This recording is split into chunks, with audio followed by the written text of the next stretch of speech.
Welcome to another episode of Better Care Brief, where we explore ideas and innovation shaping the future of healthcare. Today, I'm joined by Thomas Snider, founder of Master Metabolic. Tommy has spent more than 24 years helping people improve their health by combining nutrition, metabolism, movement, psychology, and lifestyle into one integrated system. Today, he's taking that experience a step further by building technology that can make his approach accessible to more practitioners and more patients. Tommy, thank you for joining me today. Thanks for having me. It's an honor. My pleasure. You've spent over 20 years helping people improve their health. Looking back, what made you realize that traditional fitness and nutrition programs weren't enough? I knew within a couple years of becoming the top trainer in the biggest fitness company in the world at that time. And I could see that I was getting 20 to 30% of results that we could be getting. And we just started to ask the questions that what was missing. And so metabolism is influenced by nutrition. And so how could you influence metabolism by nutrition, which would expand people's energy and give them build muscle, build bone density, but then they would just lose fat because of it. And so putting the movement and the exercise in with the food, then that's where the magic truly happened. And so that's when I realized it, when I put those two things together. And your approach combines everything, right? Nutrition, movement, blood sugar management, psychology all into one. Why is it important to look at the whole person instead of treating each area separately? Well, we look at these different systems in the body, and there's specialists for each one of them, but the body is one system. And it's if I look at it as the best, most robust biological machine on the planet, I want to be able to run that machine at a high level or its best. And so with movement, mindset, nutrition, schedule, there's so many pieces to being able to guide your life or your body the way you want it to. And so each step of the way, as we built this process for people to be able to access their metabolism, then we started noticing what was missing once we started to put it all together. And it makes sense that nutrition, exercise, and the way you look at things, your mind, your heart, fits together. But the big question is, why is it taught separate? So if we can get the top psychologists and the top exercise trainers and the top nutritionists that can control the body or stable the blood sugar, they would be able to create that as like the new normal. And so that's our goal as a company, to be able to show that people can do anything they want with their body. They're just told that they can't. Your mission comes out to be more involved in helping people lose the weight. But what I hear is that you want them to understand how their body actually works. Why do you think the traditional approaches have failed? People go for these big exercises. So I had to track like why people would stop working on themselves, or why they would want to quit, or what what hindered them from being able to move forward and achieve all the results that they wanted. And when you put together a rounded environment, or an environment that includes everything, you get to see like the pieces that are aren't as good, or we're not as good at executing. So for us, like, to be able to build that is so important. But if you have a puzzle and the pieces are scattered everywhere, you start to ask if the pieces are scattered on purpose, or do we just not know? So that those are my two questions when putting all this together. But I've been doing this for 20 years, and I work with doctors to optimize blood panels. So it's my job to see what happens before it happens and build the structure as if it was a house, like a body. So the only way to put it back together is understand, one, where it comes from, but two, how do we put it back together? So, all the clients you worked with, what are some of the big misconceptions people have about metabolic? Our system has been built by diagnosis. And so if someone gives us a diagnosis, and it could be like when we're 12 years old, somebody thinks we're overweight or not enough in some way. But if it's someone in position of power says like, hey, you're not smart, or hey, you're not in good shape, or you're unhealthy or whatnot, like, that's their own perception. But at the same time, like, we need to decipher what's real or what's not. And I have never met a person that couldn't elevate their body in the way I'm talking about, lose fat, put on muscle mass, enjoy their life, be satiated, and do it to where they can do it. Because that's the hard part is like most people think they have to do too much to be able to do it. And they just think, oh, that's not me. But the diagnosis is the main thing is like, are you diagnosing yourself? Or is somebody else telling you who you can or cannot be? And just because I have a comorbidity, or just because I get type 2 diabetes, or just because my blood pressure is not where it should be, doesn't mean that that's like who I am or where I should be. And so initially, I think that we get locked in that diagnosis victim patient mentality where we may never get out. We don't understand we're in it. And so it's my job to say, hey, look, potential is infinite. You've been told your body is broken in some way, and you might just not have the tool or not know how to eat in the way that you need to for your body. And that will transform you. So belief system is number one. And so like belief system is the goal is like creating a new opportunity, a new idea. So when I first meet someone, I don't ask them about their goals, even though they'll think about their goals. But what I do is I have a goal body fat, a goal weight. But a body fat is most important because you want to see their muscle mass, and we want to focus on the muscle mass, and the body fat falls off. Because the on the other side of 50 pounds of fat loss, it's oh, I can get down on the ground and play with my grandkids really well. It's I become more of a yes person than a no person because I'm not carrying a 50-pound backpack on my body, right? Or oh, like I can breathe better, so I'm going to walk more. Or maybe I'll end up doing something physical that I didn't do before just because I'm not carrying a 50-pound backpack. It's just like decision making changes and elevates. And I've even seen people like find life partners, like find get raises or increase their business income by 30 or 50% because everything comes back to energy. And if you can't plan your energy or dream about it just by because of a past diagnosis of what you can or cannot do, it doesn't mean that we can't wish for that and then plan the system to be able to achieve it at the same time. And one of the area that really caught my attention when you shared your vision is to build everything holistically, metabolic body operating system. What inspired you to move from coaching people personally to developing technology? I remember having so many clients that it got to the point where it was unhealthy for me. And you can only hear and plan out so many lives in a week, in a day. There's a ceiling there. And I remember because we always had to build the software in a unique way because we had to plan everything and put it in one place. And so we had to build it because there's nothing like that we can lease on the planet. So for us, I'm thinking like, okay, this is 20 years ago, so tech was different then. But I remember leaning back in my chair one day and it said that I need to put all of this like intellectual property like in an app so it stores it so it's not in my body because people just would come and come and come forever and there'd be no end to that.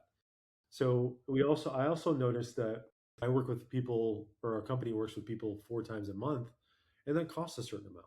You have to meet with me weekly and we're tracking weekly and building weekly.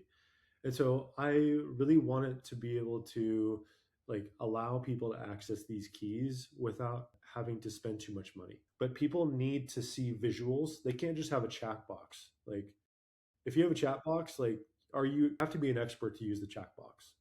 So like the visuals though and the guidance system step by step will allow people to take those steps just like a video game if we're playing a game. And so people need to be led through the game. There has to be a structure.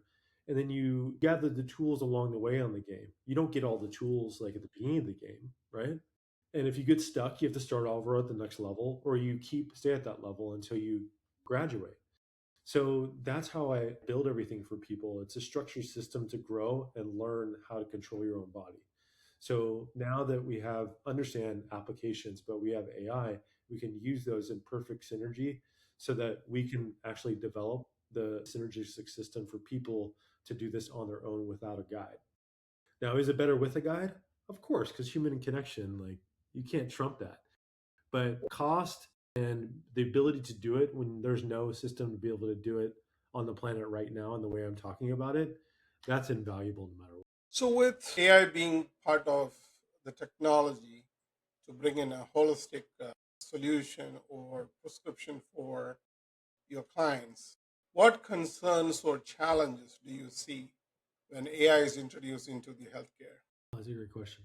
What's really just it's pulling from the internet. So, and I know it has guardrails on it. I would say that it's going to help both sides grow, maybe open their mind more. If you have all the answers in one like box or a lot of them, then I think that the separation in the medical system is not it's going to have to be more universal because information is just there, right? So I think that we're going to be able to communicate at a higher level than before. And I think learning is going to get higher too. And maybe that there'll be less misdiagnosis. Maybe, meaning hopefully a doctor can have his own AI and to be able to access more than he knows and allow him to really harness his practice and his patient's outcomes. I also think that, like, say, when they get blood panels, they can have a separate perspective on how to optimize them for people. I do that with people too. I have my own AI that will take in a blood panel and give me the approach that we need to have the outcome that we want. And then also the patient doesn't know, or the client, my client doesn't. It knows that I have an AI. It knows that I programmed it, but it also gives me like outside perspective, obviously too. So it also confirms that, hey, this is the lane I need to be in, or this is how I need to show up for my client. And I think that's how it's going to help us. I think it's also going to expose people that maybe aren't in alignment in the medical industry as much as they should be. So it might be able to tune people a little bit more. And I think that's going to show us our weaknesses because other people are going to have a lot more power at their fingertips than surrendering their power to the medical field. Right now, it's really, I think, broad. It's not as programmed, I think, as it will be in 3 to 5 years. Right now, it's kind of like Wild West, the wild, wild west of information. And I think it's going to change. So, like, my concern is like control over the AI and what it gives you and have it be programmed versus like totally free and the information that it gives you. And so I'm looking at it as like, oh, is it skewed information or is this like as all the information I can receive from it? So the monetization of it, I'm not sure how it's going to go. That's my question. Is like there's if we use the law of polarity, there's going to be just as enough good as in bad, and I think it's going to do just as much, even right down the middle, good and bad. That's true. Technology may be very powerful, but as you mentioned in your in the prior sections, that lasting health still depends on trusted relationship and human guidance. So, looking ahead, let's talk about in next 5 years, 10 years. How does Tommy see metabolic healthcare changing? In the last couple of years, like the buzzwords, the mitochondria, and it got me so excited because yes, it's how the body creates energy, but metabolism and mitochondria is one system. And so me understanding how the mitochondria is fueled and controlling the fuel will control the mitochondria output. And because if we're looking in the right place, we're going to get the answers, right? Naturally. It might take a while, but they're going to have to reverse engineer it to be like, oh, okay, what's before that? Oh, what's before that? And so that means that better outcomes are coming. And that's really exciting. And I think the information age with malpractice or maybe concepts within the medical side of things like are not in alignment. Like I feel like they're being held more accountable now. And so I think there is going to be more positive change ahead if you're tapped into that kind of information and growth, like you can access it. So that's what I think in the next 5 years. I think that there's going to be a lot of better things. I think longevity, the opportunity to live longer, feel better, take care of disease is just going to keep getting better. If we advance really good with AI devices, where we can get the personalized health data, continue to evolve with these AI devices, what opportunities excites you the most? So I think it's going to force people to level up and I think what excites me is like people are going to have to be people more. I think that we are a lot more robotic, and they're saying that people like are going to have better imagination in like working with AI. They're going to have people skills because AI is going to take over these other realms. And so to be a valuable person is going to be more valuable, and communications and things like that AI cannot do. And so that really excites me because I communicate every day, and it's important to do. It's very healthy for us to interact, and like I know how to reverse or stop neurodegenerative disease. One of the things is socialize them and get them connection. So I think AI is going to help us get more connection because since like Instagram and other big social media platforms, I don't know about you, but when I walk down the street, a lot of people like bow their heads to me instead of like look me in the eye and say hi. And I purposely will say hi to them just to like, what'll happen is they'll look up, they'll get big eyes, they'll smile, say hi, and then I can tell they're lit up a little bit more. And so I think that part of humanity will awaken again because 40, 50 years ago, I know that men talk to each other in a locker room, and we talk to each other as passing by. And I miss that. So I think that's a skill that's going to reawaken. And I think it's happening right now.